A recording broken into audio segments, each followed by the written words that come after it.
বিজয়ের মাস উপলক্ষে আমি কিন্তু আমার ফেসবুক পেজে আমার লোগোটাকে একটু মডিফাই করে নিয়েছি।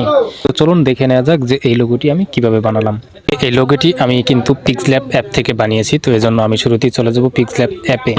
তো অ্যাপসে আসার পর আমি আমার আগের লোগোটি বানিয়ে আমি আমার ফাইলটি কিন্তু সেভ করে রেখেছিলাম। তো অ্যাট ফার্স্ট আমি যে কাজটি করি সেখান থেকে আমি যে আমার ফাইলটিকে আমি সিলেক্ট করে নিয়েছি।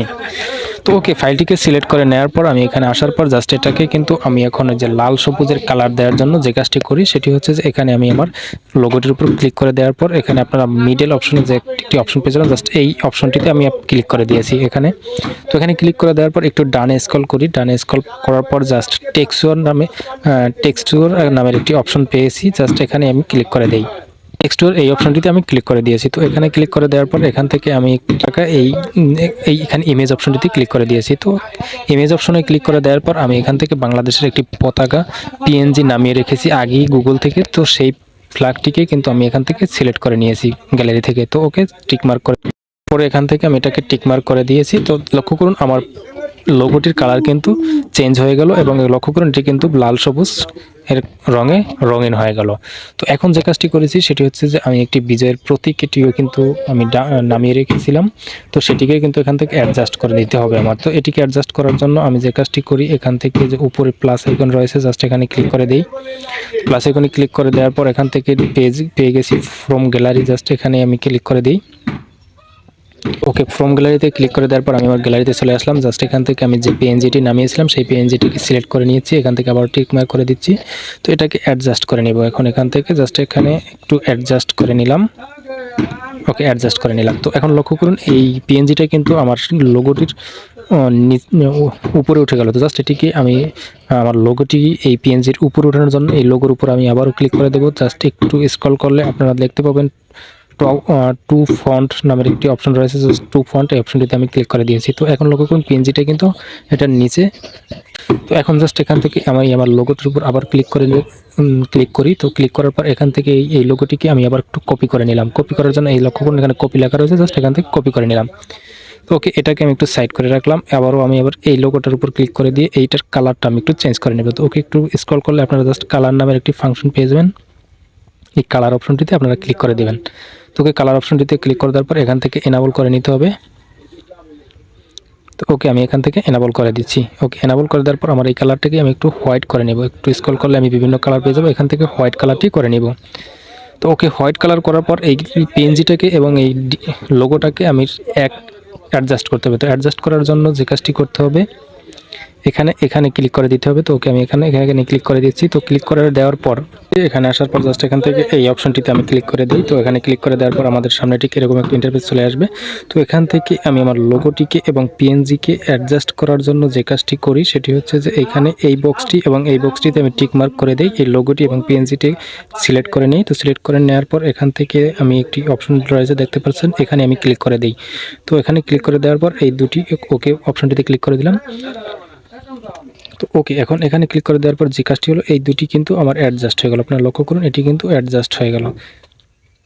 তো ওকে, আমি এটাকে সেন্টার পয়েন্টে রাখলাম। তো এটি অ্যাডজাস্ট হয়ে যাওয়ার পর জাস্ট এখান থেকে যে কাজটি করি সেটি হচ্ছে একটু আমি ডানে স্ক্রল করি। তো ডানে স্ক্রল করার পর আপনার ইরেজ কালার নামের একটি ট্যাব রয়েছে, জাস্ট এখানে আমি ক্লিক করে দিই। তো ওকে, এখানে ক্লিক করে দেওয়ার পর আপনারা লক্ষ্য করুন তো এখন এরকম একটি ইন্টারফেস চলে আসে। জাস্ট এখান থেকে আমি এটিকে এনাবল করে দিই। এভাবে কিন্তু আমি আমার লোগোর কালারটি ইরেজ করে নিই। তারপর এখান থেকে যে কাজটি টিকমার্ক ক্লিক করে দেওয়ার পর এই লোগোটি কিন্তু আমি আবার জাস্ট এখান থেকে অ্যাডজাস্ট করার জন্য এখানে নিয়ে আসি।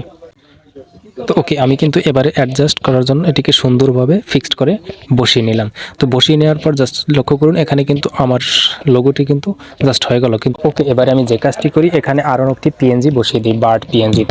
তো বার্ড পিএনজিটি বসানোর জন্য আবারও এখানে প্লাস আইকনে ক্লিক করে দেই, এখান থেকে ফ্রম গ্যালারি থেকে ক্লিক করে দেই। এখান থেকে আমি বার্ড পিএনজি কিন্তু আমি আগে থেকে গুগল থেকে নামিয়ে রেখেছি, জাস্ট এখানে আমি এটিকে সিলেক্ট করে দেই। তো সিলেক্ট করে দেওয়ার পর আপনারা লক্ষ্য করুন এটিকে কিন্তু আমি ফিক্সডভাবে অ্যাডজাস্ট করে নিলাম। ওকে, লক্ষ্য করুন আমি একটু নিচে নামিয়ে দিলাম এটিকে। তো নিচে নামিয়ে দেওয়ার পর এখানে কিন্তু আমি নিচে আরেকটি স্লোগান আমার টাইটেলের সাথে এই চ্যানেলের টাইটেলের নিচে আমি আরেকটি স্লোগান এখানে যুক্ত করে দিয়েছি। তো সেই স্লোগানটি লেখার জন্য আমি যে কাজটি করি এখানে আবার প্লাস আইকনে ক্লিক করে দিই। ওকে, প্লাস আইকনে ক্লিক করে দেওয়ার পর টেক্সট অপশনটিতে ক্লিক করে দিই। জাস্ট ওকে প্লাস আইকনে ক্লিক করে দেওয়ার পর এখান থেকে আমি জাস্ট এই যে এখানে এই একটি অপশন রয়েছে, জাস্ট এখানে ক্লিক করে দিই। তো ওকে এখানে ক্লিক করে দেওয়ার পর এখানে ফার্স্ট একটি পেন আইকন রয়েছে, যেখানে দেখতে পাচ্ছেন যে এডিট, জাস্ট এখানে আবারও ক্লিক করে দিই। তো এখান থেকে আমি এটিকে এডিট ক্লিয়ার করে নিয়ে আমি আমার স্লোগানটি লিখিয়ে দিই। ওকে, আপনারা লক্ষ্য করুন আমি নতুন একটি স্লোগান এখানে লিখে দিলাম, বিজয় দিবসের শুভেচ্ছা। জাস্ট এটিকে আমি এখান থেকে নিচে নিয়ে আসি, এখান থেকে সেন্টার পয়েন্টে নেওয়ার জন্য এখান থেকে সেন্টার পয়েন্টে নিয়ে নিই। তো ওকে টিকমার্ক করে দিলাম। জাস্ট এখান থেকে আমি এই ফন্টটাকে আমি চেঞ্জ করবো। তো ফন্টটাকে চেঞ্জ করে একটু করার জন্য একটু ডান স্ক্রল করলে আপনারা দেখতে পাবেন এখানে ফন্ট আইকন, জাস্ট ফন্ট রয়েছে, জাস্ট এখানে আমি ক্লিক করে দিই। ওকে এখানে ক্লিক করে দেওয়ার পর আমি মাই ফন্টে ক্লিক করে দিই। তো একটু নিচে স্ক্রল করলে আমার পছন্দের একটি ফন্ট আমি এখান থেকে নিয়ে নিলাম। তো ওকে আমি আমার ফন্টটাকে সিলেক্ট করে নিয়েছি। জাস্ট এটাকে আমি কালারটাকে আমি আবার লাল সবুজ কালার দিতে চাই। তো এই জন্য জাস্ট এখান থেকে যে কাজটি করতে হবে, একটু ডানে স্ক্রল করি, ডানে স্ক্রল করার পরে আমি আবার ওই যেখানে টেক্সচার অপশনটি রয়েছে, জাস্ট এখানে আমি ক্লিক করে দিই। টেক্সচার ক্লিক করে দেওয়ার পর এখানে আমি আবারও এখানে গ্যালারি অপশনটিতে ক্লিক করে দিলাম। আমি যে ফ্ল্যাগটি নামিয়ে রেখেছি সেটিকে আমি এখান থেকে সিলেক্ট করে নিয়ে টিকমার্ক দিয়ে দিলাম। জাস্ট এটিকে কিন্তু আবারও লাল সবুজ রঙে রঙিন হয়ে গেল। জাস্ট এবারে কিন্তু আমার লোগোটি বানানোর কাজ শেষ। জাস্ট এবারে সেভ করানোর পালা। সেভ করার জন্য আমি যে কাজটি করি, জাস্ট এখান থেকে এই যে সেভ অপশন রয়েছে, জাস্ট এখানে এই সেভ অপশনটিতে আমি ক্লিক করে দিই।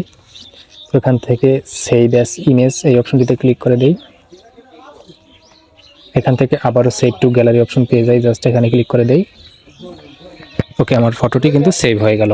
এভাবেই আমি আমার ফেসবুক পেজের জন্য বিজয় দিবসের শুভেচ্ছার জন্য আমি একটি লোগো বানিয়ে নিয়েছি। তো বন্ধুরা, ভিডিওটি যদি আপনাদের কাছে ভালো লেগে থাকে তাহলে একটি লাইক এবং কমেন্ট করে আপনার মূল্যবান মতামত জানিয়ে দিতে ভুলবেন না। এছাড়াও নতুন নতুন ভিডিও পেতে এই চ্যানেলটাকে সাবস্ক্রাইব করে রাখবেন। ধন্যবাদ সকলকে। আসসালামু আলাইকুম।